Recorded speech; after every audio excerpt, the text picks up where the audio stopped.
Hello everyone, myself Pradeep Kaur, and today we will do new topic of class 11 accountancy, that is COGS, cost of goods sold.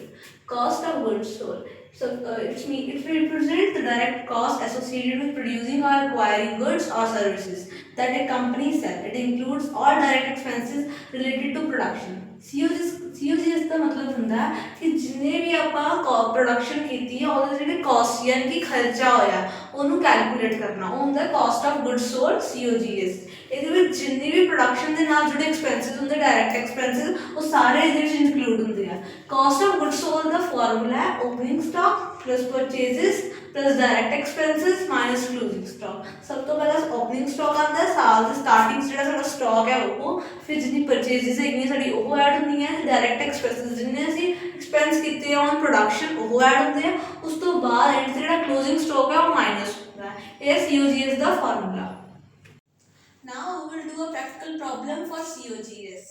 So ਇਹਦੇ ਵਿੱਚ ਸਾਨੂੰ statement ਦਿੱਤੀ ਹੋਈ ਹੈ opening stock 1 lakh, purchases 4,50,000, purchase return 30,000, direct expense 18,000 and closing stock 58,000।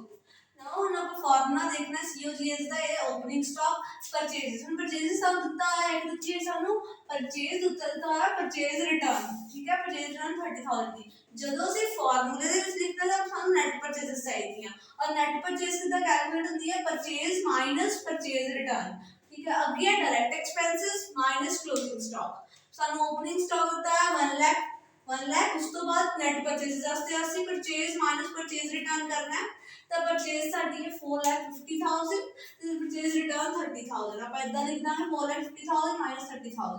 ਹੁਣ ਸਾਡੇ direct expenses ਜਿਹੜੇ add ਕਰਨੇ ਉਹ 18,000 ਦਿੱਤੇ ਹੋਏ ਆ ਤੇ ਮਾਈਨਸ ਜਿਹੜਾ क्लोजिंग स्टॉक ਆ 58,000 ਦਿੱਤਾ ਹੈ। ਆਪਾਂ ਪਹਿਲਾਂ ਇਹਨਾਂ ਨੂੰ ਮਾਈਨਸ ਕਰਾਂਗੇ ਇਹਨਾਂ ਦਾ ਆਨਸਰ ਆਊਗਾ 4,20,000। ਉਸ ਤੋਂ ਬਾਅਦ 4,20,000 प्लस 1 लाख हो गया अपना 5,20,000। ਉਹਦੇ ਵਿੱਚ 18,000 प्लस करके ਤੇ ਉਸ ਤੋਂ ਬਾਅਦ 58,000 ਮਾਈਨਸ ਕਰਨ ਤੋਂ ਬਾਅਦ ਸਾਡਾ ਆਨਸਰ ਆਣਾ ਹੈ 4,80,000 ਯਾਨੀ ਕਿ ਇਹ ਸਾਡੀ COGS cost of good sold ਦੀ ਅਮਾਉਂਟ ਹੈ। तो हम दूसरा सम कर रहे हैं अपने क्लोजिंग स्टॉक का COGS वाला। तो ਇਹਦੇ ਵਿੱਚ ਅਗਲਾ ਸਮ ਹੈ ਜਿਹਦੇ ਵਿੱਚ ਓਪਨਿੰਗ ਸਟਾਕ ਸਾਨੂੰ ਦਾ 3 ਲੱਖ ਪਰਚੇजेस 15 ਲੱਖ ਵੇजेस 1 ਲੱਖ। ਹੁਣ ਵੇजेस ਇੱਕ ਡਾਇਰੈਕਟ ਐਕਸਪੈਂਸ ਹੁੰਦਾ ਵੇजेस ਇੱਕ ਡਾਇਰੈਕਟ ਐਕਸਪੈਂਸ ਹੁੰਦਾ ਤੇ ਉਸ ਤੋਂ ਬਾਅਦ ਕਲੋਜ਼ਿੰਗ ਸਟਾਕ ਹੈਗਾ ਵਾ 4 ਲੱਖ।